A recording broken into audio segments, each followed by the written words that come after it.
বউ পিটাবেন সুন্নাত তরিকায়, হাসেন না। হ্যাঁ, স্ত্রীকে পিটানো সুন্নাত তরিকা আছে। আর রিজালু কাওয়ামুনা আলান নিসা ফাদ্দালাল্লাহু বা'দাহুম আলা বা'দ وبما أنفقوا من أموالهم فالصالحات قانتات حافظات للغيب بما حفظ الله واللاتي تخافون نشوزهن فعظوهن واهجروهن في المضاجع واضربوهن। আলহামদুলিল্লাহ বলেন। আল্লাহ পাক রব্বুল আলামিন বলছে, শোনো পুরুষ মানুষ, তোমাদেরকে আমি শক্তিশালী বানিয়েছি। তুমি তোমার স্ত্রীদেরকে পরিচালনা করবে, মাকে পরিচালনা করবে, বাবাকে পরিচালনা করবে, তোমার অধীনস্থ যারা আছে সবাইকে পরিচালনা করবে। শুধু তাই না, তাদের সব সম্ভ্রম রক্ষা করবে তুমি, তাদের জন্য সম্পদ ব্যয় করবে তুমি।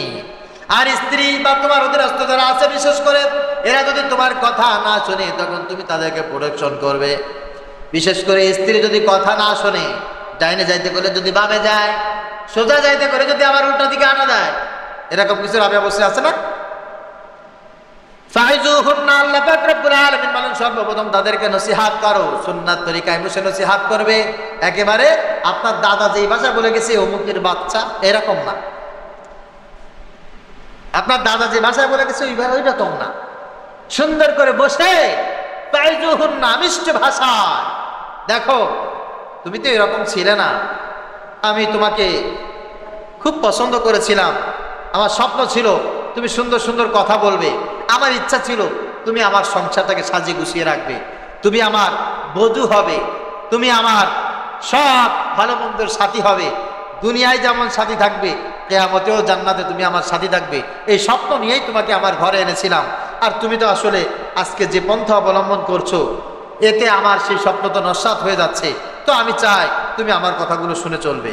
মিষ্টি মিষ্টি ভাষায় তাদেরকে তাইজুহুন্না প্রথম নসিহত করবে। একদিন, দুই দিন, তিন দিন নসিহত করতেছেন, শুনতেছে না। আহজুরুহুন্না, আল্লাহ পাক রব্বুল আলামিন বলেন, তাদেরকে একটা কাজ করো, তুমি তাদেরকে বিছানাটা আলাদা করে দাও। তাকে ঘরের ভিতরে ঘুমিয়ে রেখে তুমি বারান্দায় এসে ঘুমায় পড়ো। তাকে এক ঘরে দিয়ে তুমি আরেক ঘরে ঘুমায় যাও, অথবা তুমি খাটের উপরে তারে রেখে খাটের নিচে ঘুমিয়ে যাও। সে যদি তোমাকে মিস কল মারে, বলবা, দেখো আমি চাই আমার শয্যা সঙ্গিনী ওই রমণী হবে যার ফাসালিহাতু কানিতাতুন হাফিজাতুল লিল গায়বি বিমা হাফিজাল্লাহ। এই চার গুণ যার ভিতরে থাকবে, আদব থাকবে, আখলাক থাকবে, ভদ্র থাকবে, নম্র থাকবে, আদর্শবান, আল্লাহর গোলাম হবে, নবীর উম্মাত যে হবে, এমন একজন মানুষ হবে আমার শয্যা সঙ্গিনী। তুমি এমন গুণের অধিকারিনী নও, যদি তওবা করো তাহলে আমি তোমার মিস কল ব্যাক করতে পারি। আলহামদুলিল্লাহ বলে। এমন করে তাকে শাসন করবে। এতেও কাজ হয় না, তারপরে একেবারে অনেক খাস্টা মার্কা বেটা মানুষ আছে, স্ত্রীর উপরে রাগ করে গলায় ধরে দেয়, আছে না নাই? হাসেন কেন? নাই, বিষ খায়, আছে না? স্ত্রীর উপরে রাগ করে ওই ব্রিজের উপরে উঠা লাভ দেয়। গত 2 দিন আগে তো আমার কাছে এক রুগী আসছে, টুপি মাথায় দিয়ে দাড়িওয়ালা রুগী, স্ত্রীর সাথে রাগ করে এই যে পাটা পুতো আছে না, শিল নোড়া দিয়ে মাথার উপরে বাড়ি দিয়েছে, ঠাস করে 10 দিন হসপিটালে থেকে আসছে। 13 দিনের দিন আমার কাছে আসছে, ভাই বিপদে আছি, কি করবো কর। আমি তোর তো বেটা মানুষ বলাই ঠিক হবে না, কারণ স্ত্রী যদি অসভ্য হয়, কথা যদি না শোনে, আল্লাহ কি নোড়া দিয়ে নিজের মাথায় আঘাত করতে বলছে নাকি? হ্যাঁ, প্রথম নসিহত করো, তারপরে বিছানা আলাদা করে দাও। এইটা যদি না হয়, অদ্রিবুহুন্না, সুন্নাত তরিকায় মাইর দাও। সুন্নাত তরিকা, এই মাইরে শরীরের কোনো অঙ্গহানি করা যাবে না, মুখের ভিতরে মারা যাবে না। যদি তালাক প্রাপ্ত হয়, যদি ভবিষ্যতে সে তোমার থেকে চলে যায়, পরপুরুষের কাছে গিয়ে জানো না দেখাইতে পারে, না বলতে পারে, আমার আগে স্বামী আমার এখানে একটা দিছিল, এখনো পর্যন্ত সোজা করে দাঁড়াতে পারি না, এমন মায়ের দেওয়া যাবে। মারে হতে যে মায়ের আছে সুন্নাত তরিকা, সে মায়ের দেবে। কথাটা বলছিলাম এই কারণে যে যা করবেন না কেন সুন্নাত তরিকায় করতে হবে। মনে থাকবে, যা করবেন না কেন কোন তরিকায়? বউ পিটাইতে হবে সুন্নাত তরিকায়, স্ত্রীর সাথে কথা বলবেন সুন্নাত তরিকায়, কাউকে নসিহত করবেন সুন্নাত তরিকায়, নামাজ পড়বেন সুন্নাত তরিকায়, হজ করবেন সুন্নাত তরিকায়, যাকাত দিবেন সুন্নাত তরিকায়, দাড়ি রাখবেন সুন্নাত তরিকায়। প্রত্যেকটা কাজ করতে হবে কোন তরিকায়? সুন্নাত তরিকায়। পরীক্ষা নকল করতে হবে সুন্নাত তরিকায়। পরীক্ষায় নকল করার কোনো সুন্নত তরিকা আছে নাই? কথা কয় না। বিড়ি খাওয়ার সুন্নত তরিকা আছে নাই? গাঁজা খাওয়ার, এগুলো বিক্রি করার সুন্নত। ইন্না ইদ্দাতাশ শুহুর ইনদাল্লাহি 12 শাহরা, নিশ্চয়ই মানুষের আরবি মাস গণনা, বছর গণনার ব্যাপারে মানুষের ভিতরে আমি আল্লাহ পাক রব্বুল আলামিন নির্ধারণ করে দিয়েছি, সীমাবদ্ধতা দিয়েছি। তারা একটি বছরকে নির্ণয় করবে 12টি মাসের দ্বারা। সুবহানাল্লাহ বলেন। 12টি মাস আল্লাহ পাক রব্বুল আলামিন নির্ণয় করেছেন। এইটাকে চাঁদ দিয়ে আল্লাহ সাজিয়েছেন, সূর্য দিয়ে আল্লাহ পাক রব্বুল আলামিন সাজিয়েছেন।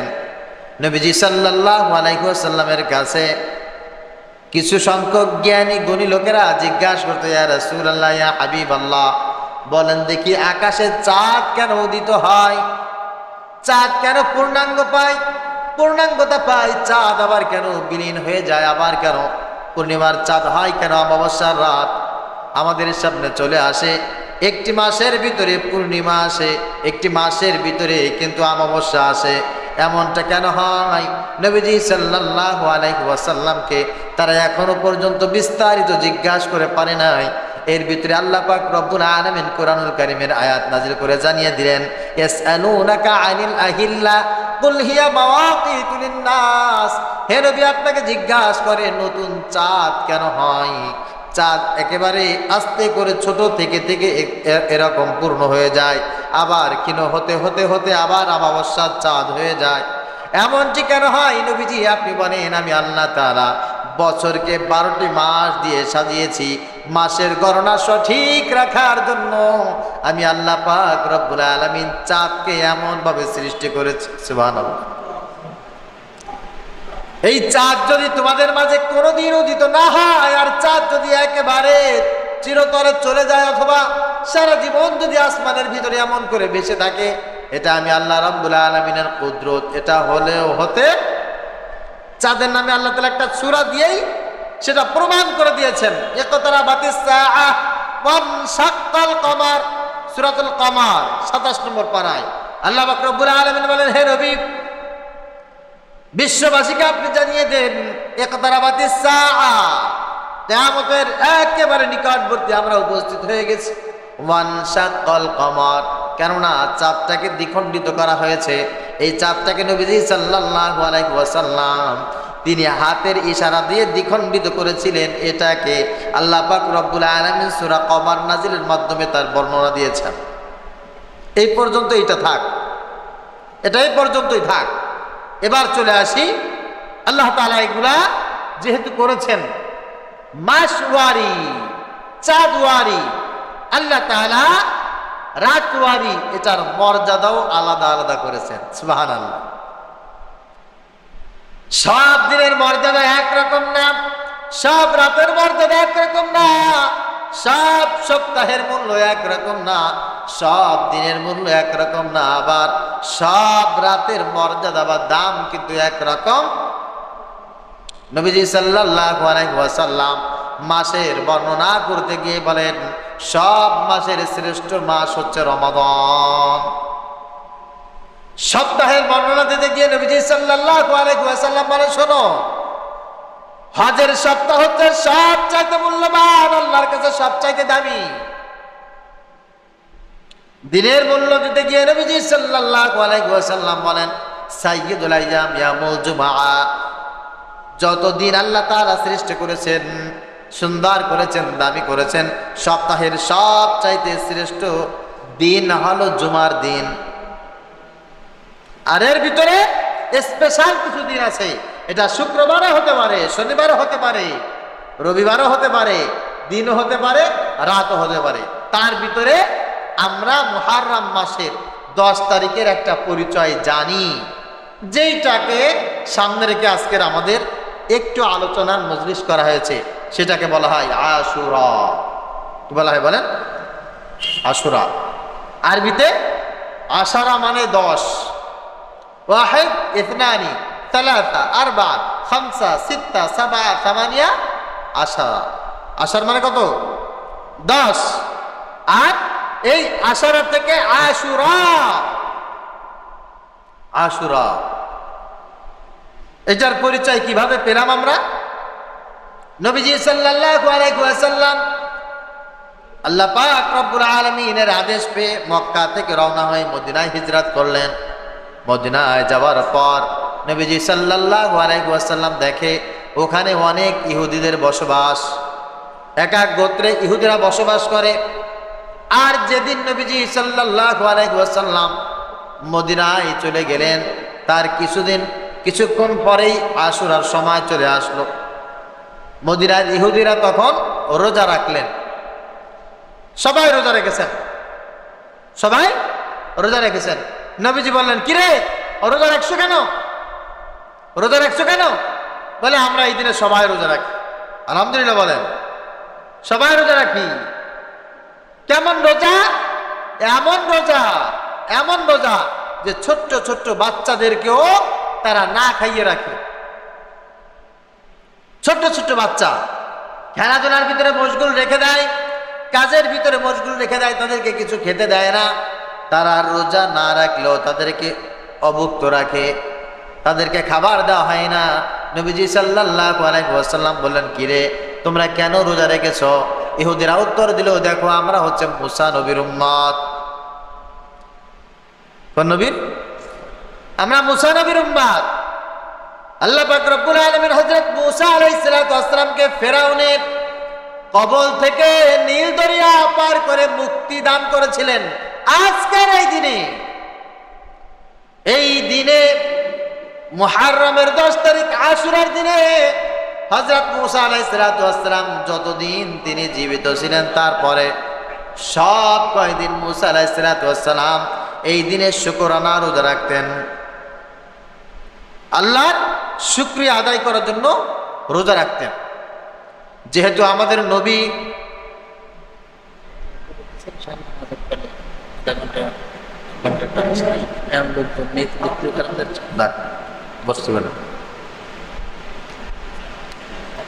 হযরত মুসা আলাইহিস সালাতু ওয়াস সালাম শুকরানা স্বরূপ তিনি রোজা আদায় করতেন। যতদিন তিনি জীবিত ছিলেন, মুসা আলাইহিস সালাতু ওয়াস সালামের উম্মতেরা তারাও রোজা রাখত। সেই দিন থেকে মুসা আলাইহিস সালাতু ওয়াস সালাম দুনিয়া থেকে চলে গেছে। তারপরে যত পয়গম্বর দুনিয়ায় আসছে আর দুনিয়া থেকে চলে গেছে, মুসা আলাইহিস সালাতু ওয়াস সালামের উম্মত দাবি করা যত ইহুদি যারা মুসা আলাইহিস সালাতু ওয়াস সালামকে মুহাব্বত করে, তার ধর্ম পালন করে, তার কিতাবকে অনুসরণ করে জীবন যাপন করে, তারাও সব বছর এই আশুরার দিনে তারাও রোজা পালন করেছে।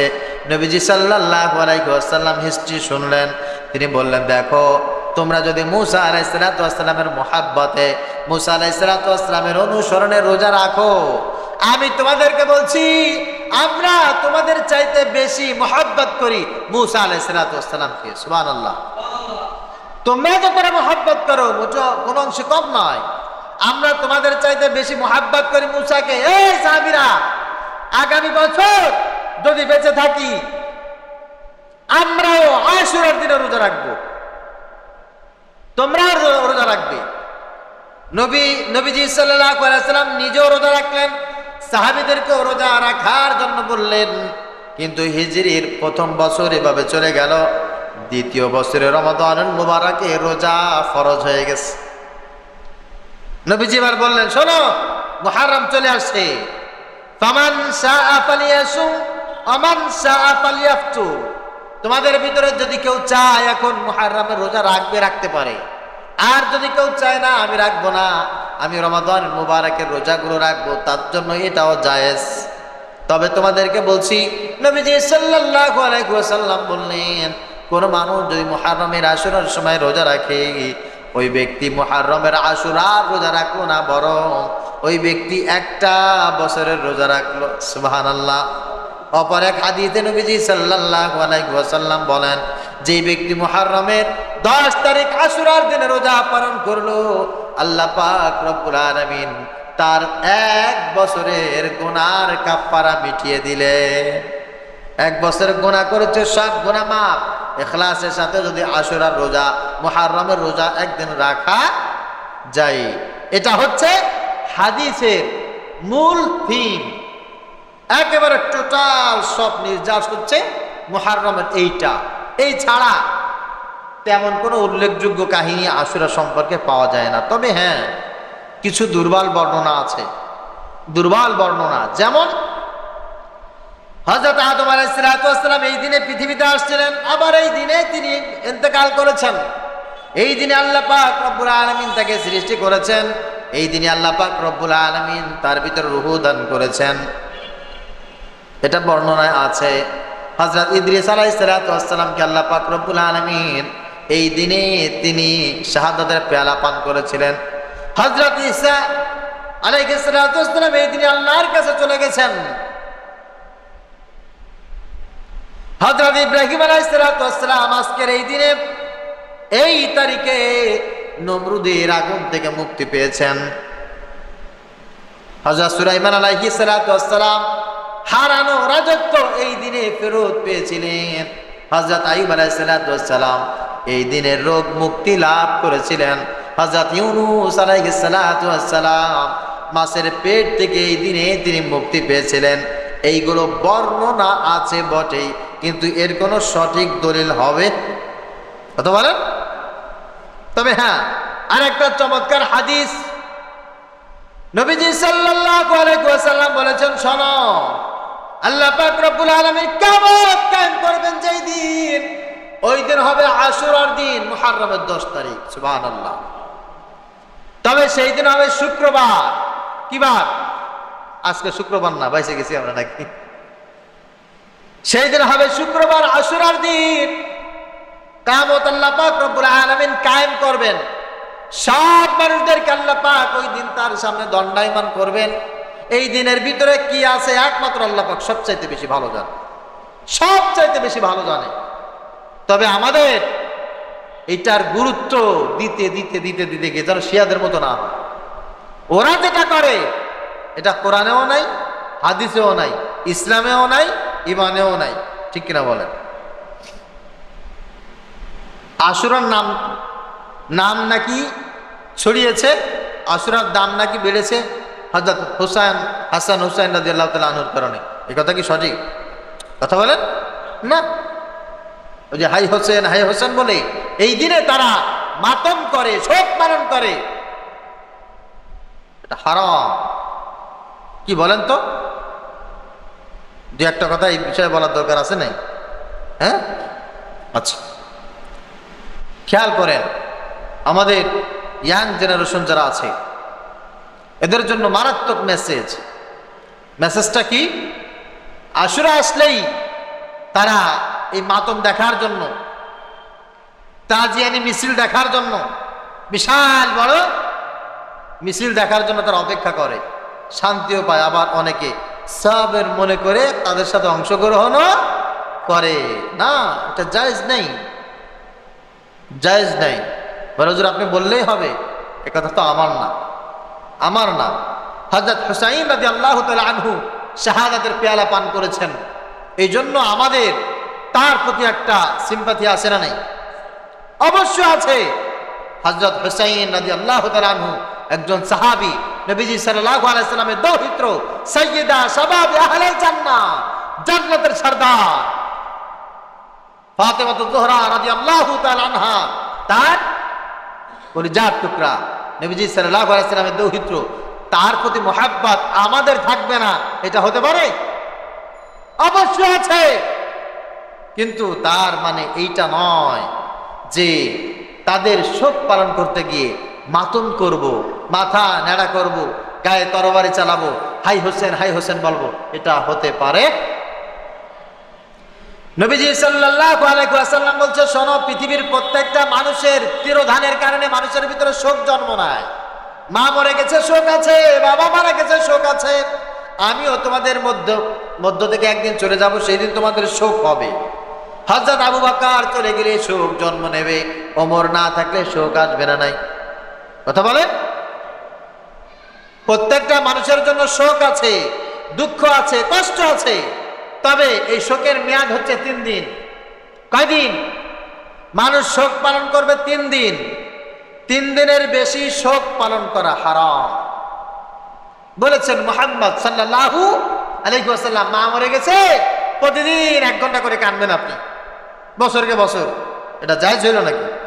কথা বলেন। বাবা মারা গেছে, প্রতিদিন আপনি আহারে ওরে আব্বারে ওরে মারে এরকম করলেন, জায়েজ হবে নাকি? না।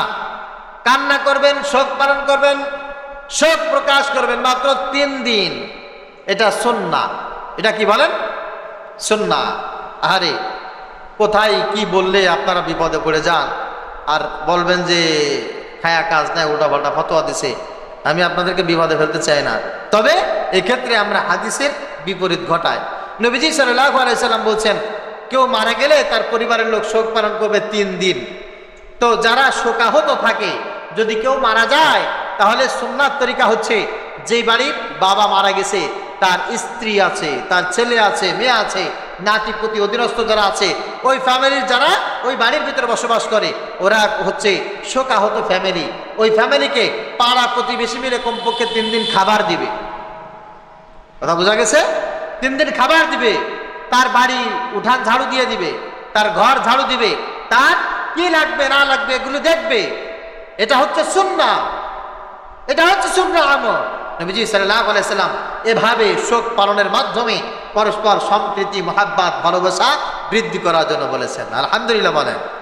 আর আমাদের দেশে মাটি দিয়ে এসে ঘরে খিচুড়ি কয়টা রাঁধতে হবে, 3 দিন কবে পালন হবে? সবারে দাওয়াত দাও, গরু জবাই দাও, ছাগল জবাই দাও, মুরগির ব্যবস্থা করো। কিছু হিন্দু আছে তাদের জন্য ব্যবস্থা করো, কিছু নেতা আছে তাদের জন্য ব্যবস্থা করো, কিছু লিডার আছে, মেম্বার খবর দাও, চেয়ারম্যান খবর দাও, ইমাম সাহেব খবর দাও, আর মাদ্রাসাতে করে 10টা তালবি আলিম নিয়ে আসো। এটা কি শোক হইল? বলেন বলেন। যে এলাকায় এগুলি থাকবে ওই এলাকায় সুন্নাতে আমল তো জারি হইল না ভাই। কথা বোঝা গেছে? এজন্য যে পরিবারের মানুষ মারা যাবে তারা 3 দিন শোক পালন করবে। তাদের ড্যাগের দিকে তাকায় থাকবেন না, ওর চাইতে অন্য কিছু খাইয়েন, খবরদার। 41 হয়ে যাবে, তাদের ড্যাগের দিকে তাকায় থাকেন না, এতিমের মতো। ওর চাইতে ময়লা জয়লা আবর্জনা যা আছে তাই খাইয়েন, ওইদিকে তাকায় থাকেন না। তাদেরকে খাওয়ান। ওর মা মারা গেছে, ওর বাবা মারা গেছে, ওর বড় ভাই মারা গেছে, ওর স্বামী মারা গেছে, ওর স্ত্রী মারা গেছে। ওর এখন দুনিয়ার সব কিছু ওর জন্য ছাই হয়ে গেছে, সোনা বলতে আর কিছু নাই। ঠিক কিনা বলেন? ভরি ভরি স্বর্ণ, ওর কাছে এখন স্বর্ণ না ছাই। বলে কোটি কোটি টাকা, লক্ষ লক্ষ টাকা, টাকা না কাগজ ওর কাছে এখন, এগুলা সব কাগজ হয়ে গেছে। দুনিয়া ওর কাছে তুচ্ছ হয়ে গেছে। আপনি ওকে রান্না বান্না করে খাওয়াবেন, খবরদার। 3 দিনে ও ড্যাক চড়াবে, এই জন্য ওর দিকে একেবারে এতিমের মতো, কাল্লাসের মতো হা করে তাকায় থাকবেন না। হ্যাঁ, যার মানুষ মারা গেছে, অভিভাবক মারা গেছে, মা বাবা, স্বামী, বড় ভাই, স্ত্রী মারা গেছে, এরা দোয়ার আয়োজন করবে, এটা হারাম না। কিন্তু 3 দিনের দিন করতে হবে, 41 দিন করতে হবে, যখন ইচ্ছা তখন করবে। 10 দিন, 1 বছর, 10 বছর, 5 বছর, যখন পারে তখন করবে, যেখানে ইচ্ছা সেখানে করবে। মসজিদের ইমামকে দাওয়াত করবে না, চেয়ারম্যানকে দাওয়াত করবে না, মেম্বারকে দাওয়াত করবে না, আমাকে দাওয়াত করবে না। দাওয়াত করবে যারা ভিখারি, তাদেরকে বলেন। আরে কথা বলেন না কেন? বুঝেন না আমার কথা? তাদেরকে দাওয়াত করবে, ভিখারিদেরকে দাওয়াত করবে, যারা 3 বেলা পেট পুরে খেতে পারে না, যাদের খাবারের অ্যাভেলিটি নাই। এই সমস্ত গরিব মানুষ যারা আছে তাদেরকে দাওয়াত করে খাওয়াবে, এটাই হচ্ছে সুন্নাহ। আর ইমাম সাহেবকে দাওয়াত দিবেন, আমাকে দাওয়াত দিবেন, চেয়ারম্যান মেম্বার যারা আছে তাদেরকেও দাওয়াত দিবেন, অন্য উপলক্ষে মেহমান হিসেবে। কি হিসাবে বলেন? মেহমানদারি করাবেন, যাকে তাকে মেহমানদারি করাবেন। মেহমানদারি তো করানো যাইতে পারে, ঠিক কিনা? আমি শেখ হাসিনাকে দাওয়াত দিয়ে তাকে আমার বাড়ির মেহমান বানাইতে পারি না? কোনো একজন হিন্দুকে দাওয়াত দিয়ে আমার বাড়ির মেহমান বানাইতে পারি না? অবশ্যই পারি। কিন্তু আমার বাপ মারা গেছে, এই জন্য কি আমি চেয়ারম্যান মেম্বার দাওয়াত দেবো? দাওয়াত দিয়ে খাওয়াইলে সব হবে? এটা তো সাদাকার খানা। আপনারা যখন জাকাত দেন, সবাইরে দেন নাকি? আমার কথা বোঝেন নাই? জাকাতের টাকা সবাইকে দেন না, জাকাতের টাকা তো গরিব দেখে দেখে দেন। আপনারা যে ফিতরার টাকা দেন, সবাইকে দেন? গরিব দেখে দেখে দেন না? তো জাকাতের মতো, ফিতরার মতো এটাও তো একটা সাদাকা। মা মারা গেছে, কিছু খিচুড়ি দান করবেন, কিছু খিচুড়ি রান্না করে খাওয়াবেন, এইটা সবার দেন কেন? এটা তো সবার হক না। আল্লাহ সবার বুঝার তৌফিক দান করেন। আর একটু আসতে বলেন। যদি কেউ কষ্ট পেয়ে থাকে আল্লাহ ওরা আরো বেশি করে বোঝার তৌফিক দান করে। পক্ষান্তরে নবীজি সাল্লাল্লাহু আলাইহি ওয়াসাল্লাম বলেছেন, শোনো, কেউ যদি মারা যায়, আমি তাদের সম্পর্কে বলছি, যখন রূহটা নিয়ে আসমানে ফেরেশতারা উঠে চলে যায়, আল্লাহ পাক রব্বুল আলামিন তখন বলতে থাকে, কিরে ফেরেশতা, কাকে নিয়ে আসছো? বলে, আল্লাহ বাংলাদেশের বাগেরহাট জেলা ফকিরহাট উপজেলার 5 নম্বর বাহির দেমান সেউনিহানের সাতবাড়িয়া গ্রামের আব্দুর রহমানকে নিয়ে আসছি। আল্লাহ পাক রব্বুল আলামিন বলে, আব্দুর রহমানের তো ছেলেও আছে, মেয়েও আছে, ভাই বেরাদার আছে, স্ত্রী আছে, তাদের কি অবস্থা? বলে, আল্লাহ দেখলাম তারা ইন্না লিল্লাহি ওয়া ইন্না ইলাইহি রাজিউন এটা বলে তারা তোমার শুকরগুজার করেছে, তারা দাফন কাফনের ব্যবস্থা করছে, আল্লাহ তোমার উপরে সবর করেছে, সুফরদ করেছে। আল্লাহ পাক রব্বুল আলামিন বলে, ফেরেশতারা সাক্ষী থাকো, আমার সিদ্ধান্তকে যারা অটলভাবে কবুল করে নিয়েছে, আমার সিদ্ধান্তকে যারা কেঁদে হেসরা বেসরা করে যারা আমার সিদ্ধান্তকে ছোট করে নাই, ফেরেশতারা তোমরা সাক্ষী থাকো, আমি আল্লাহ তাআলা তার এবং তার আহারের সবার গুনাহ মাফ করে দিলাম। নবীজি সাল্লাল্লাহু আলাইহি ওয়াসাল্লাম বলেন, কেউ মারা গেলে দুঃখে, যন্ত্রণায়, কষ্টে যদি কেউ তার মাথা ন্যাড়া করে ফেলে,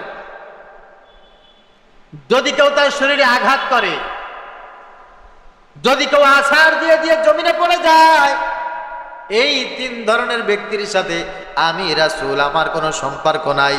আনা বারি মিম্মান হালাকা ওয়া খারাকা ওয়া সারাকা। নবীজি সাল্লাল্লাহু আলাইহি ওয়াসাল্লাম বলেন, কেউ মারা গেলে, কেউ চলে গেলে, যদি কেউ তার স্মরণে মাথা নাড়া করে ফেলে, যদি কেউ শরীরের উপরে কাটা ফাড়া করে আর জমিনের উপরে আছাড় দিয়ে দিয়ে পড়ে যায়, ওই ব্যক্তির সাথে আমি রাসূল কিয়ামতে কোনো দেখা হবে না, তাকে আমি আমার উম্মত বলে পরিচয় দেব। হযরত হুসাইন রাদিয়াল্লাহু তাআলা আনহু ইন্তেকাল করেছেন, শাহাদাতের পেয়ালা পান করেছেন, আল্লাহ পাক রব্বুল আলামিন তার জান্নাতের উঁচু মাকাম দান করেন, সকলে বলি আমিন। কিন্তু তার জন্য হাই হোসেন বলে শরীরে রক্তাক্ত করা, মাথা ন্যাড়া করা, আছাড় দিয়ে দিয়ে জমিনে পড়ে যাওয়া, এটা হচ্ছে গজবের আলামত। কিসের আলামত বলেন? সবাই বলেন কিসের আলামত? শুধু তাই না, এরকম করবেন তো ইসলাম থেকে খারিজ হয়ে যাবেন, এরকম করবেন তো আপনাকে উম্মত বলে পরিচয় দেবে না মুহাম্মদ সাল্লাল্লাহু। আবার এখন তো আমাদের দেশে অন্যরকম শুরু হয়েছে, বিশেষ বিশেষ দিনে, বিশেষ বিশেষ দিবসে, শোক দিবসে এসে হাই অমুক, হাই নেতা এইরকমও করে, কিছু খাটাস আছে না নাই? ইসলাম ধর্ম না জানলে যা হয় আর কি, দ্বীনের ইলম না থাকলে, ঈমান না থাকলে, আল্লাহ রাসূলের প্রতি বিশ্বাস না থাকলে যা হয় ঠিক তাই হচ্ছে। তবে এতটুকু তো অন্তত পক্ষে আমরা বুঝলাম যে আশুরার দিনে যারা ওই কাজগুলি করে, মাতম করে, তাজিয়া মিছিল করে এবং যারা শরীরে রক্ত ঝরায়, এরকম জমিনে আছাড় দিয়ে দিয়ে পড়ে, আগুনের ভিতরে লাফ দেয়, এরা ইসলাম থেকে খারিজ হয়ে গেছে। ফাকাদ খারাজা মিনাল ইসলাম। ইসলামের সাথে এদের কোনো সম্পর্ক আছে না। উযু তাহলে কি করব? 1 নম্বরে এই দিনে রোজা রাখবেন, জিকির করবেন, তেলাওয়াত করবেন, সালাত আদায় করবেন, কিছু সাদাকা করবেন, আর বেশি বেশি করে দুরূদ শরীফ পড়বেন, দোয়া করবেন আল্লাহ পাক রব্বুল আলামিনের কাছে, আল্লাহ তুমি আমার হায়াতের গুনাহগুলো মাফ করে দাও। ইসলামের জন্য যেই বীর সেনাপতিরা রক্ত ঝরিয়েছে, যারা শাহাদাতের পেয়ালা পান করেছে, আল্লাহ তুমি তাদের প্রত্যেকের শাহাদাতের মর্যাদা নসিব করে দাও। তাদের সাথে তুমি আমাদেরকেও শাহাদাতের মউত দিও। দোয়া বেশি বেশি বেশি পরিমাণ আল্লাহ পাক রব্বুল আলামিনের কাছে যদি করতে পারেন, আর এই দিনটা যদি রোজা রেখে আদায় করতে পারেন, আল্লাহ পাক রব্বুল আলামিন আপনার একটা বছরে যে পরিমাণ গুনাহ হয়ে গেছে, শিরকের গুনাহ যদি না হয়, কবিরার গুনাহ যদি হয়ে যায়, তওবা যদি ইখলাসের সাথে করা যায়, পুরা একটি বছর গুনাহের কাফারা হিসেবে আজকের দিনের বা আসরের দিনের এই আমলগুলি আল্লাহ পাক রব্বুল আলামিন মঞ্জুর করে দেবেন। সুবহানাল্লাহ। এইটা তাবলীগ ভাইদের জন্য যা, আওয়ামী লীগের জন্য তা, বিএনপির জন্য তা, চরমনাই জামাত যা আছে সবার জন্য। যারা এটা দাবি করে আমার সৃষ্টিকর্তা আল্লাহ, আমার নবী মুহাম্মদ সাল্লাল্লাহু আলাইহি ওয়াসাল্লাম, তাদের জন্যই এই আমলটা। আল্লাহ পাক রব্বুল আলামিনের কাছে তৌফিক কামনা করছি, মহান আল্লাহ পাক রব্বুল আলামিন যেন আমাদের সবাইকে আমল করার তৌফিক দান করুন। সকলে বলি আল্লাহুম্মা আমিন। প্রিয় হাজিরিন, এটা হচ্ছে আশুরার বিবরণ। পারিপার্শ্বিক কিছু ব্যাপার, আশুরা কেন্দ্রিক হোক, সামাজিক কেন্দ্রিক হোক, ইসলামিক কেন্দ্রিক হোক, আমাদের কিছু কথা বলার দরকার। প্রতিদিন তো আর এইরকম আপনাদেরকে নিয়ে আলোচনা করা হয় না, হয় নাকি?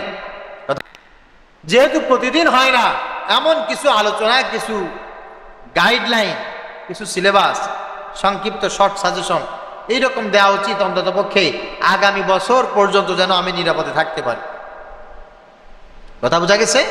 তো একটি বছর আপনি কিভাবে, অন্তত পক্ষে একটি বছর কিভাবে নিরাপদে থাকবেন, আর ইমানের পথে চলতে গেলে দুই একটি কথা আপনি কিভাবে শুনলে মৌত পর্যন্ত ইমানের উপরে থাকতে পারবেন, এর জন্য সংক্ষিপ্ত কিছু মেসেজ আমি আপনাদেরকে দেব, মনে রাখার চেষ্টা করবো ইনশাআল্লাহ।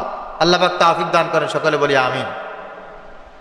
ইমানের প্রতি অটল অবিচল থাকার জন্য, ইমানের প্রতি দৃঢ় থাকার জন্য মুসলমান খুব সংক্ষিপ্তভাবে যেই কাজটা করবে তা হচ্ছে সর্বপ্রথম আলেমদেরকে মহব্বত করবে। কাদেরকে মহব্বত করবে বলেন? আমার কথার উত্তর দিবেন। কাদেরকে? এই জামানায় আলেমদের সাথে যার সম্পর্ক নাই তাদের ঈমান নিরাপদ নয়। তারা যে কোনো সময় নাস্তিক হয়ে যাবে, যে কোনো সময় বিদআতি হয়ে যাবে, ভান্ডারি হয়ে যাবে, আট্রসি হয়ে যাবে, ধর্ম নিরপেক্ষ মতবাদ হয়ে যাবে, জাতীয়তাবাদ হয়ে যাবে। এরা যে কোনো সময় দেখবেন ইসলাম থেকে বের হয়ে গেছে। আলেমদের সাথে সম্পর্ক না থাকলে 2 দিন পরে মুসলমান বলে আর পরিচয় দেবে না। ও বলবে আমি অমুকের সৈনিক, আমি অমুকের আদর্শ বাস্তবায়ন করব, আমি অমুকের স্বপ্ন বাস্তবায়ন করার জন্য জীবন দেব, সংগ্রাম করব, লড়বো, সব কিছু অমুকের পিছনে শেষ করে দেব। একটা মাত্র অন্যতম কারণ, তা হচ্ছে আলেমদের সাথে সম্পর্ক না থাকার কারণে। আবার এখানে আপনাকে কিছু লোক বলবে কি আলেম দরকার কি, কোরআন হাদিস আছে না। কিছু লোক আপনাকে বলবে এরকম কিছু কথা তো খুব সুন্দর, কালাম হাক্কুন, কথাটা অত্যন্ত সুন্দর, কোরআন হাদিস থাকতে আবার আলেমদের কথা কেন শুনতে হবে? মারাত্মক চমৎকার কথা না? কিন্তু মুরাদুহু বাতিল, উদ্দেশ্য মোটেও ভালো না। সেটা কি? এখানে আমি বুখারী, মুসলিম, তিরমিজি, নাসাই, আবু দাউদ 6টা হাদিসের কিতাব, বড় বড় কিতাব আমি এখানে রেখে দিলাম।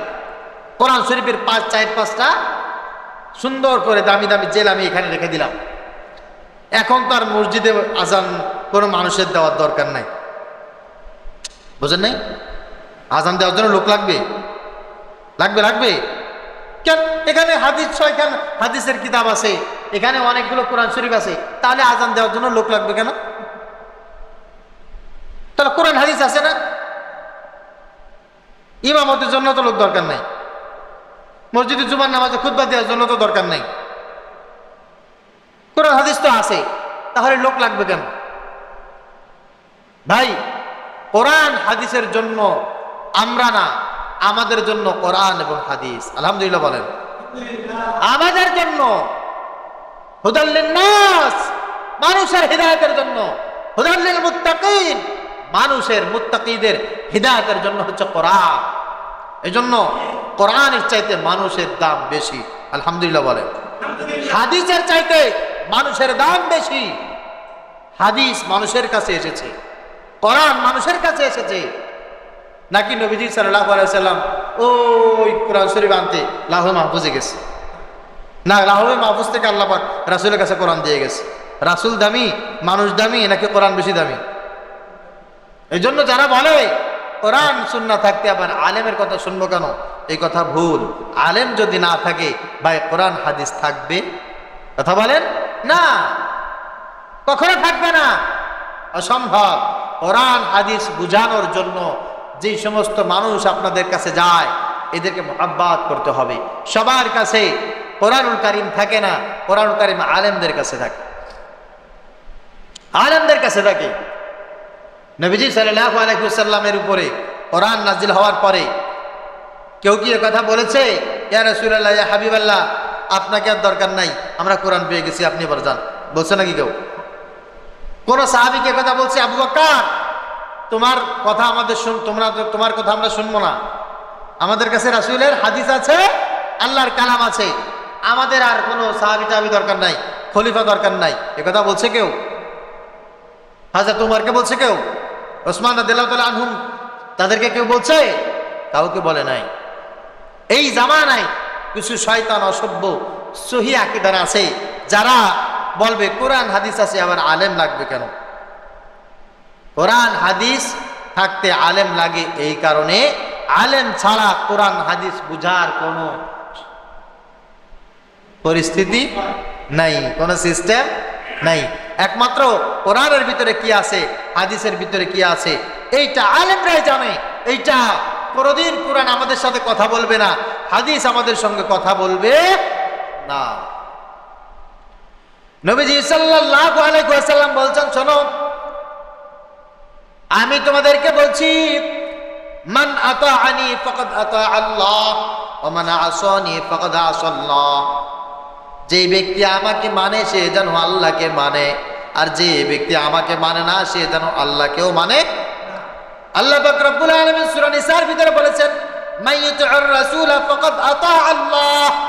যে ব্যক্তি আমার রাসূলকে মানে সেই ব্যক্তি আল্লাহকে মানে। আবার নবীজি সাল্লাল্লাহু আলাইহি ওয়াসাল্লাম বলেন, মান আতাআল উলামা মান আতাআল আমিরা ফাকাদ আতাআনি ওয়া মান আসাল আমিরা ফাকাদ আসানি। যে ব্যক্তি আমিরকে মানে, যে ব্যক্তি আলেমকে মানে সে যেন আমাকে মানে, আর যে ব্যক্তি আলেমকে মানে না সে যেন আমাকেও মানে না। যে ব্যক্তি আলেমকে মানে সে আমাকে মানে, যে ব্যক্তি আলেমকে মানে না সে ব্যক্তি আমাকেও মানে না।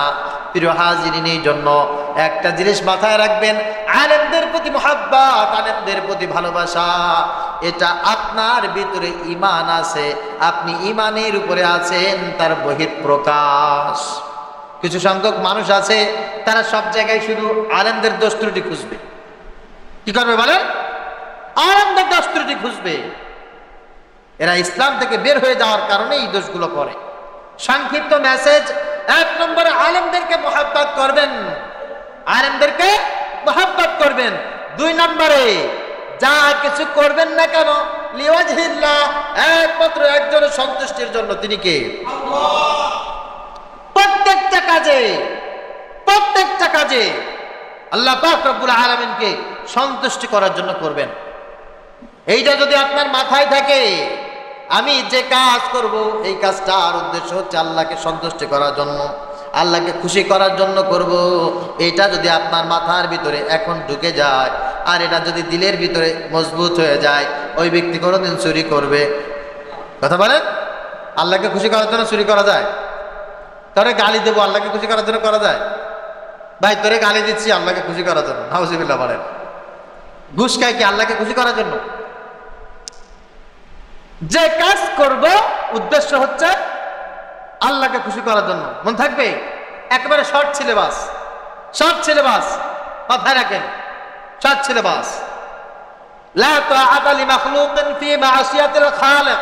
নবীজি সাল্লাল্লাহু আলাইহি ওয়াসাল্লাম বলছেন, যেই কাজ করলে আল্লাহ পাক তোমার উপরে অসন্তুষ্ট হবে, এমন কাজ পৃথিবীর কোন মানুষকে খুশি করে করা হারাম। নাউজুবিল্লাহ বলেন। আমার আল্লাহ অসন্তুষ্ট, আমার মা সন্তুষ্ট, বাবা সন্তুষ্ট, এই কাজ করা যাবে? কথা বলেন? আমার আল্লাহ খুশি হয় এমন কাজ করব, পৃথিবীর সব মানুষ যদি অসন্তুষ্ট হয়, আমার উপর নারাজ হয়, কিছু আসে? আমার আল্লাহ অসন্তুষ্ট, আমার বন্ধু সন্তুষ্ট, এমন কাজ করব? আমার আল্লাহ অসন্তুষ্ট, আমার ব্যবসায়িক পার্টনার সন্তুষ্ট, ওই কাজ করা যাবে? আমার আল্লাহ অসন্তুষ্ট, আমার মেম্বার, আমার চেয়ারম্যান সন্তুষ্ট, এই কাজ মনে হয় করা যাবে? আমার আল্লাহ অসন্তুষ্ট, আমার প্রধানমন্ত্রী সন্তুষ্ট, এই কাজ করা যাবে? না, এই কাজও করা যাবে না, এই কাজ করা যাবে না। দেখেন, আজকের দিনটা হচ্ছে আশুরার দিন। বাংলাদেশের চিত্র সমস্ত পৃথিবীর প্রত্যেকটা মিডিয়া বাংলাদেশকে নিয়ে নিউজ করতেছে। এই যখন আমি বসে বসে আপনাদের সামনে বয়ান করছি, ঢাকার চিত্রটা, বাংলাদেশের টোটাল বিশ্ববিদ্যালয়, কলেজ, ইউনিভার্সিটিগুলো, মাদ্রাসাগুলোর চিত্র হচ্ছে এমন। নেতাকে খুশি করার জন্য, লিডারকে খুশি করার জন্য সাধারণ ছাত্র ভাইদের প্রতি লাঠি, সোটা, হকি স্টিক, তরবারি, গুলির পিস্তল পর্যন্ত ব্যবহার করা হচ্ছে। কথা বোঝেন নাই? যদি আমার টেন্ডেন্সি এরকম থাকতো যে এই কাজ করলে আল্লাহ অসন্তুষ্ট হবে, এই কাজ আমি করব না। কোন মুসলমানের সন্তান, কোন ইমানদারের সন্তান কোন নিরীহ ছাত্রের উপরে লাঠির আঘাত করতে পারে? রংপুর বিশ্ববিদ্যালয়ে, রোকেয়া বিশ্ববিদ্যালয়ের ছাত্র আবু সাইদ, আমার এই ভাইটি পুলিশের সামনে বুকটা পাতিয়ে দিয়েছে। গুলি করবেন, গুলি করেন, আমি এদেশের মানুষের অধিকার চাই, বাংলাদেশকে নিরাপদ রাখতে চাই, যদি গুলি করতে হয় আমার বুকের উপরে গুলি করেন। ওর বিশ্বাস ছিল, আস্থা ছিল, পুলিশ কখনো কোনো অবস্থায় নিরীহ কোনো ছাত্রের বুকে গুলি চালাইতে পারে না। এই বিশ্বাস যে বুক সামনে এরকম নিয়ে চলে আসছে। আর এদেশের শয়তানের দোষর যারা আল্লাহকে খুশি করার জন্য কাজ করে না, নির্দ্বিধায় পাখির মতো আমার ভাইটির উপরে, বুকের উপরে গুলি করে দিয়েছে। ভাইটি শাহাদাতের পেয়ালা পান করেছে। আজকে দুপুর বেলার কথা বলছি আমি। যারা হলের ভিতরে ঢুকে মেয়েদের উপরে স্টিম রোলার চালিয়েছে, লাঠি চার্জ করেছে, হকি স্টিক দিয়ে পিটিয়ে পিটিয়ে আহত করেছে, নিহত করেছে, এরা যদি মুসলমানের বাচ্চা হতো, এরা যদি এতটুকু মাথায় রাখতো যে এই কাজে আমার আল্লাহ অসন্তুষ্ট হচ্ছে, এই কাজ করতো তারা? কথা বলেন নাই? এই কাজ করতো তারা? করে দিন নিকুচি করে আমার প্রধানমন্ত্রীর, নিকুচি করে আমার এমপি, আমার মন্ত্রী, আমার লিডারশিপের, আল্লাহ সন্তুষ্ট হবে, আমার ভাইয়ের উপর আমি পিস্তল ঠেকিয়ে দিব। কোশ্চিন কালে হতে পারে না, কোশ্চিন কালে হতে পারে না। হযরত মাহমুদুল হাসান দেওয়ান রাহমাতুল্লাহি আলাইহি, ইংরেজরা তাকে জাহাজের ভিতরে আটকে রেখেছিল 3 মাস। কয় মাস বলেন তো? খাবার দেয় নাই, নামাজের জন্য ওযু করার পানি দেয় নাই, অত্যাচারের কোনো শেষ ছিল না। তাকে বলা হচ্ছিল, তুমি যদি আমাদের পক্ষ অবলম্বন করো তোমাকে ছেড়ে দেব। তিনি একটা কথা বলেছিলেন, আপনাদের পক্ষ অবলম্বন করলে কি আমার আল্লাহ খুশি হবে? সুবহানাল্লাহ বলবেন না? আপনার পক্ষ অবলম্বন করলে কি আমার আল্লাহ খুশি হবে? বলে তা তো বলতে পারি না। বলে আপনার পক্ষ অবলম্বন করলে যদি আমার আল্লাহ নারাজ হয়ে যায়, আল্লাহর কসম দিয়ে বলছি পৃথিবীর সব মানুষকে আমি বয়কট করতে রাজি, আমার আল্লাহকে নারাজ করতে পারবো না। একজন এসে বলতেছে, হযরত এইভাবে কথা বললে কাজ হবে না, এক কাজ করেন, বেলেট নিয়ে আসেন, ওর দাড়িগুলো শেষে দেন। নাউজুবিল্লাহ বলেন। বেলেট আনা হয়েছে, করে দিয়ে এবার দাড়িগুলো শেষে দেবে। মাহমুদুল হাসান দেওবন্দ রাহমাতুল্লাহি আলাইহি চিৎকার করে বলতেছে, শোন, আমার শরীরের প্রত্যেকটি জায়গায় আঘাত করেছো, কিচ্ছু বলি নাই, কিন্তু আমার রাসূলের এই সুন্নাতের উপরে আঘাত করিস না রে, আমার রাসূলের সুন্নাতের উপরে আঘাত করিস না, আমার রাসূল অসন্তুষ্ট হবে, কলিজা চিরে মারা যাবে। বাঁচার কোনো স্বপ্ন আমি দেখি না, আমার গলার উপরে একটা পোজ দিয়ে আমাকে শহীদ করে দাও, আমার রাসূলের সুন্নাতের উপরে আঘাত করো না। এটা হাদিসের উপরে আমল করেছে। লা তাআতা লিমাখলুকিন ফি মাসিয়াতিল খালিক। পৃথিবীর সবাই অসন্তুষ্ট হয়ে যাবে, সবাই আমাকে গালি দেবে, কিচ্ছু আসে যায় না, আমি আল্লাহকে, আমার রাসূলকে অসন্তুষ্ট করতে পারবো না। কথা বলেন? যে ব্যবসা করলে আমার আল্লাহ খুশি সেই ব্যবসা করব, যে চাকরি করলে আমার আল্লাহ খুশি সেই চাকরি করব, যেই কথা বললে আমার আল্লাহ খুশি আমি সেই কথা বলবো, যেভাবে হাঁটলে আমার আল্লাহ খুশি সেইভাবে হাঁটবো, যেভাবে মুআমালা মুআশারা করলে আমার আল্লাহ খুশি হয় আমি সেইভাবে মুআমালা মুআশারা করব। যেই রাজনীতি করলে, যেই দলের পিছনে থাকলে আমার আল্লাহ খুশি হয়, আমি সেই রাজনীতি করব, আমি সেই দলের গুণগান গাইব, আমার আল্লাহও খুশি হবে, এমন দল করব না, এমন মানুষকে ভোট দেব না, এমন মানুষের পক্ষ অবলম্বন করব। 2 নাম্বার। 1 নাম্বার, আজকে 20 মিনিট পরে হবে, একচোটে শেষ হয়ে যাবে, ঠিক আছে ইনশাআল্লাহ? মেলা কথা হবে নাকি? প্রিয় হাজরিন, এজন্য প্রথম শর্ট সাজেশন, প্রথমটা বলেছি, আলেমদেরকে মহাব্বত করবেন, আলেমদের সাজেশন অনুযায়ী চলবেন। আপনি একটা বাড়ি বানাবেন, একজন হুজুরকে বলবেন আপনার পছন্দের, আরে আমি তো আপনাদের নাকাস্তা গোয়ালঘরের গরুর মতো। মানুষ বলে না, মানে গলিদ্দারের গাছ গরু দেখায় না, একটা কথা আছে না? আমার কাছে জীবনও যাওয়ার দরকার নেই, যাকে ভালো লাগে তার কাছে যে একটা বাড়ি বানাবেন, পরামর্শ নেবেন। ছেলেকে কোনো জায়গায় চাকরি দেবেন, পরামর্শ দিবেন। ছেলেকে মেয়েকে বিবাহ দিবেন, পরামর্শ নেবেন। ঘের করবেন, পরামর্শ নেবেন।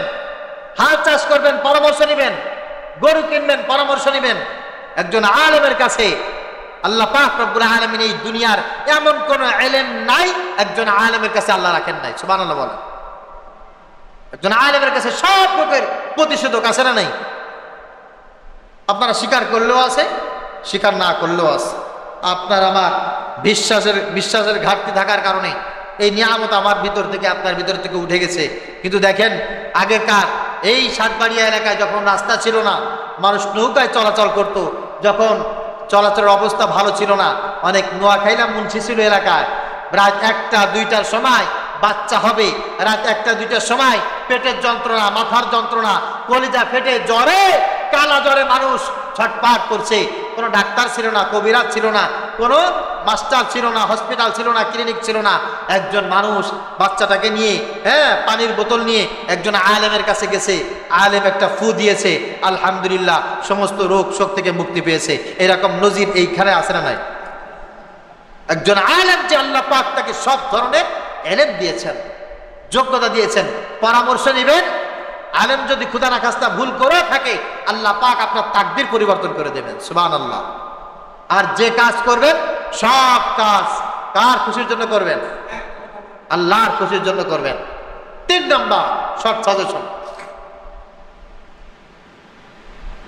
মিনাল মাহদি ইলাল লাহদি, কবর থেকে মৃত্যু পর্যন্ত আপনি যেই কাজটা করবেন না কেন, ওই কাজটা একটা পদ্ধতিতে করবেন। ওই পদ্ধতির নাম হচ্ছে তরিকায়ে মুহাম্মদ সাল্লাল্লাহু আলাইহি ওয়াসাল্লাম। সুন্নাত তরিকায় করবেন, যা করবেন না কেন সুন্নাত তরিকায় করবেন। টুপি মাথায় দিবেন সুন্নাত তরিকায়, দাড়ি রাখবেন সুন্নাত তরিকায়, জামা পরিধান করবেন সুন্নাত তরিকায়, মসজিদে আগমন করবেন সুন্নাত তরিকায়, মসজিদে বসবেন সুন্নাত তরিকায়, মসজিদ থেকে বের হয়ে যাবেন সুন্নাত তরিকায়, বউ পিটাবেন সুন্নাত তরিকায়। হাসেন না, হ্যাঁ, স্ত্রীকে পিটানো সুন্নাত তরিকা আছে। আর রিজালু কাওয়ামুনা আলান নিসা ফাদ্দালাল্লাহু বা'দাহুম আলা বা'দ আবিমা আনফাকু মিন আমওয়ালিহিম ফাস-সালিহাতু কানিতাতুন হাফিজাতুল লিল গায়বি বিমা হাফিজাল্লাহ আল্লাতী তাখাফুনা নুশুজাহুন্না ফা'iজুহুন্না ওয়াহজুরুহুন্না ফিল মাদাজি'i ওয়াদরিবুহুন্না। আলহামদুলিল্লাহ বলেন। আল্লাহ পাক রব্বুল আলামিন বলছে, শোনো পুরুষ মানুষ, তোমাদেরকে আমি শক্তিশালী বানিয়েছি। তুমি তোমার স্ত্রীদেরকে পরিচালনা করবে, মাকে পরিচালনা করবে, বাবাকে পরিচালনা করবে, তোমার অধীনস্থ যারা আছে সবাইকে পরিচালনা করবে। শুধু তাই না, তাদের সব সম্ভ্রম রক্ষা করবে তুমি, তাদের জন্য সম্পদ ব্যয় করবে তুমি। আর স্ত্রী বা তোমার অধীনস্থ যারা আছে, বিশেষ করে এরা যদি তোমার কথা না শোনে, তখন তুমি তাদেরকে প্রোটেকশন করবে। বিশেষ করে স্ত্রী যদি কথা না শোনে, ডাইনে যাইতে করে যদি বামে যায়, সোজা যাইতে করে যদি আবার উল্টা দিকে আনা দেয়, এরকম কিছু রাবে অবশ্যই আছে না? ফাইজুহুন্না, আল্লাহ পাক রব্বুল আলামিন বলেন, সর্বপ্রথম তাদেরকে নসিহত করো, সুন্নাত তরিকায় বসে নসিহত করবে। একেবারে আপনার দাদা যেই ভাষা বলে গেছে অমুকের বাচ্চা, এরকম না। আপনার দাদা যে ভাষায় বলে গেছে ওই রকম না। সুন্দর করে বসে ফাইজুহুন্না, মিষ্টি ভাষায়, দেখো তুমি তো এরকম ছিলে না, আমি তোমাকে খুব পছন্দ করেছিলাম, আমার স্বপ্ন ছিল তুমি সুন্দর সুন্দর কথা বলবে, আমার ইচ্ছা ছিল তুমি আমার সংসারটাকে সাজিয়ে গুছিয়ে রাখবে, তুমি আমার বধূ হবে, তুমি আমার সব ভালো মন্দের সাথী হবে, দুনিয়ায় যেমন সাথী থাকবে কিয়ামতেও জান্নাতে তুমি আমার সাথী থাকবে, এই স্বপ্ন নিয়েই তোমাকে আমার ঘরে এনেছিলাম। আর তুমি তো আসলে আজকে যে পন্থা অবলম্বন করছো এতে আমার সেই স্বপ্ন তো নস্যাৎ হয়ে যাচ্ছে।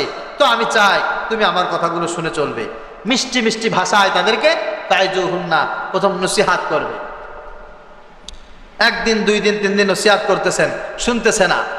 আহজুরুহুন্না, আল্লাহ পাক রব্বুল আলামিন বলেন তাদেরকে একটা কাজ করো, তুমি তাদেরকে বিছানাটা আলাদা করে দাও। তাকে ঘরের ভিতরে ঘুমিয়ে রেখে তুমি বারান্দায় এসে ঘুমায় পড়ো। তাকে এক ঘরে দিয়ে তুমি আরেক ঘরে ঘুমায় যাও, অথবা তুমি খাটের উপরে তারে রেখে খাটের নিচে ঘুমিয়ে যাও। সে যদি তোমাকে মিস কল মারে, বলবা দেখো আমি চাই আমার শয্যা সঙ্গিনী ওই রমণী হবে যার ফাসালিহাতু কানিতাতুন হাফিজাতুল লিল গায়বি বিমা হাফিজাল্লাহ। এই 4 গুণ যার ভিতরে থাকবে, আদব থাকবে, আখলাক থাকবে, ভদ্র থাকবে, নম্র থাকবে, আদর্শবান, আল্লাহর গোলাম হবে, নবীর উম্মাত যে হবে এমন একজন মানুষ হবে আমার শয্যা সঙ্গিনী। তুমি এমন গুণের অধিকারিণী নও, যদি তওবা করো তাহলে আমি তোমার মিস কল ব্যাক করতে পারি। আলহামদুলিল্লাহ বলে এমন করে তাকে শাসন করবে। এতেও কাজ হয় না, তারপরে একেবারে অনেক খাস্টা মার্কা বেটা মানুষ আছে, স্ত্রীর উপরে রাগ করে গলায় ধরে দেয়, আছে না নাই? হাসেন কেন? নাই, বিষ খায়, আছে না? স্ত্রীর উপরে রাগ করে ওই ব্রিজের উপরে উঠা লাভ দেয়। গত 2 দিন আগে তো আমার কাছে এক রুগী আসছে, টুপি মাথায় দিয়ে দাড়িওয়ালা রুগী, স্ত্রীর সাথে রাগ করে এই যে পাটা পুতো আছে না, শিল নোড়া দিয়ে মাথার উপরে বাড়ি দিয়েছে ঠাস করে। 10 দিন হসপিটালে থেকে আসছে। 13 দিনের দিন আমার কাছে আসছে, ভাই বিপদে আছি, কি করবো কর। আমি তোর তো বেটা মানুষ বলাই ঠিক হবে না, কারণ স্ত্রী যদি অসভ্য হয়, কথা যদি না শোনে, আল্লাহ কি নোড়া দিয়ে নিজের মাথায় আঘাত করতে বলছে নাকি? হ্যাঁ, প্রথম নসিহত করো, তারপরে বিছানা আলাদা করে দাও। এইটা যদি না হয় অদ্রিবহুন্না, সুন্নাত তরিকায় মাইর দাও। সুন্নাত তরিকা, এই মাইরে শরীরের কোনো অঙ্গহানি করা যাবে না, মুখের ভিতরে মারা যাবে না।